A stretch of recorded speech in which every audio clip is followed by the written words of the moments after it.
Hello and welcome back to Mr. Maher Music and my series on film music. In this session we're looking at the 1960s and film music changing a lot to include popular music and jazz, as well as those traditional things that we've already heard. So let's get started with our objectives. I want you to be able to state a few facts about the changes to films in the 1960s and compare 3 different film themes. 1960s changes then. Where to start? Well, cinematography. Directors and the crew focused more on what the film looks like. Some films used music and image to show what was happening instead of characters talking. So a huge change there, looking at the way the film looks. Even more fusion.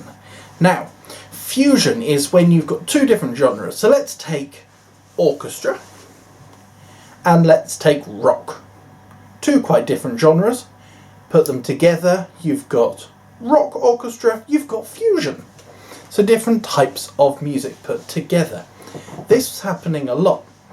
And with 2 of today's pieces, actually 3, I would say all 3, use some form of fusion. So 2 different genres put together.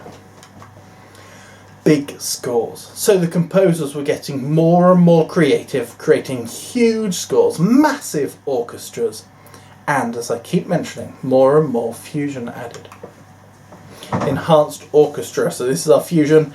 The orchestra being added to with drum kit, bass guitar, electric guitar, in one of our examples today an ocarina, and loads of different instruments are added to create different sounds. Although with all this new focus on cinematography, the way things looked, the musical, The Sound of Music, was the most popular film, the most grossing, made the most amount of money film of the decade. Although musicals weren't really happening during the 1960s, they weren't the popular thing, so that is something interesting. So, 3 huge film scores, 3 themes that were all composed during the 1960s. The Good, the Bad and the Ugly.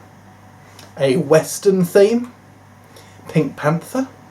It was a comedy mystery film, and the theme reflects that.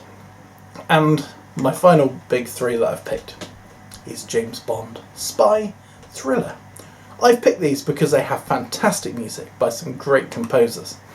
Let's get started with Ennio Morricone. He is an Italian composer, orchestrator and conductor. He lived in Italy his whole life and never wanted to move to Hollywood. He composed lots of Hollywood themes, never wanted to live there. His big passion, alongside music, was playing chess, and he competed in loads of competitions. He composed over 70 film themes, but The Good, the Bad and the Ugly is recognised as his most well-known piece. Now, he started as a trumpeter in jazz ensembles in the 1940s, and then he moved to being a studio producer. And then by 1955 he started to compose films for films and television. As well as TV and film, he also composed the theme for the 1978 FIFA World Cup. And he has won so many awards for his scores. He's got an American Film Institute Award for his piece The Mission, being top 25th best film score of all time, 3 Golden Globes, a Italian Golden Globe, 4 Grammy Awards, 6 BAFTAs, 2 European Film Awards. If you're listening to us today, you're going to hear the main theme from The Good, the Bad and the Ugly, the spaghetti western film. I want you to focus on the instruments that have been added to the orchestra, especially the use of the ocarina. And there's some other ones in there. See how many you can spot. Now, the second piece we're going to be listening to was composed by Harry Mancini, who was an American composer, conductor and arranger. He was also a pianist and a flautist. He played the flute. He is often quoted to be one of the greatest composers in the history of film music. He's won 4 Academy Awards, a Golden Globe, 20 Grammy Awards and a Grammy Lifetime Achievement Award. At the age of 8, he started learning the piccolo and later went on to study the piano and orchestral arrangement, so arranging music for the orchestra to play. He would write the music out. Someone would write the main piece of music. He would write it out for all the different parts. In the 1950s, he assisted with film music and has over 100 credits to his name. So over 100 films that he's been involved with for the music. And he became a well-established composer. Not only did he compose for films, he also composed for TV and wrote songs for popular artists like Andy Williams, Frank Sinatra, Quincy Jones and Tony Bennett. They performed some of his songs.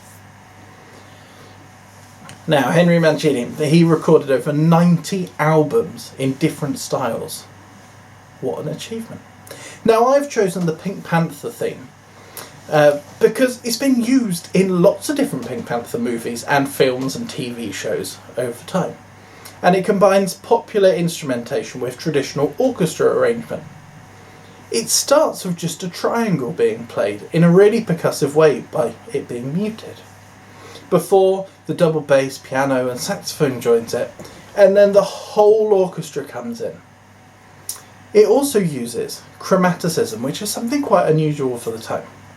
It makes it sound a little bit like jazz as well. So, watch out for the big changes in dynamics, that's a warning for this piece, and huge use of percussion. So that's the Pink Panther theme. And finally, this is John Barry. He's from York in England. He was an English composer and conductor of film music. He composed the scores for 11 of the James Bond films, and that was between 1963, the first one, and 1987. He also arranged and performed the James Bond theme, which was used in the first film in 1962. John Barry spent his early years working in cinemas, which were owned by his father. Then he went and spent some time with the army working in Cyprus and began working as a musician, performing, playing the trumpet. After he finished in the army, he went and formed his own band in 1957. He received many awards for his work. He got 5 Academy Awards, a BAFTA Award for Best Film Music. He got 10 Golden Globe Award nominations and winning once for Best Score. So we've looked at 3 fantastic composers. Now, we're looking at the James Bond theme. It was composed by Monty Norman, who was going to compose for Dr. No, the first James Bond film, but didn't in the end. John Barry took over. And I've picked the James Bond film for today's listening because of its mix of traditional orchestra instruments and modern instruments fused together. So can you work out what the 2 genres are that have been used?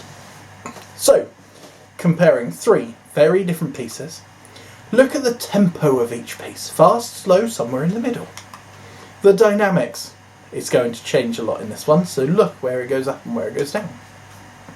Instrumentation. Both instruments that are normally in the orchestra and things that have been added. So there's a bit more of a challenge. What genres are the music? And are they fusion? So is it just film music, like orchestra? Or is it some rock? Is it some jazz? Can you work it out? And do you like it? Yes, no, and why? So that's loads for you to be getting on with.